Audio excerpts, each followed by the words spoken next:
আজ পিসি বাড়িতে পৌঁছেই দেখি আমাদের সঙ্গে সঙ্গে আরেক নতুন অতিথি এসে উপস্থিত। Hello everyone, good morning. প্রতিদিনের মতো সকালবেলা ঘুম থেকে উঠে বিছানাটা গুছিয়ে নিলাম। তারপর নিচে গিয়ে ব্রাশ করতে করতে একটু বাগানে ঘুরছিলাম। তারপর ফ্রেশ হয়ে খেয়ে নিলাম এক গ্লাস ভুষির শরবত। খেয়ে চটপট করে স্নান করে রেডি হয়ে বেরিয়ে পড়লাম আমি, মা, বাবা, কচি তিনজনে। আজকে যাচ্ছিলাম একটু আমার পিসি বাড়ি। পিসি বাড়িতে পৌঁছে গেলাম। বাবা পিসিদের বাড়ির জন্য অনেক কিছু কেনাকাটা করেছিল। তারপর পিসির সঙ্গে কথা বলতে বলতে দেখি বাইরে হঠাৎ নতুন এক অতিথি এসে উপস্থিত। তাকে কিছু বিস্কুট ও একটা কলা দিয়ে দিলাম খেতে।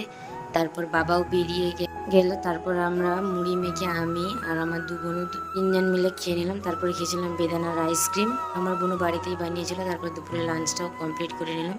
বিকেলে ঘুম থেকে উঠে খেয়েছিলাম 1 কাপ দুধ চা। তারপর রেডি হয়ে নিলাম বাড়ি ফেরার জন্য। আমি আর কুচি রেডি হয়ে নিয়েছি। তারপর সবাই মিলে বাড়ি ফিরলাম। আজ এতটাই, দেখা হচ্ছে পরবর্তী কোনো নেক্সট ব্লগে।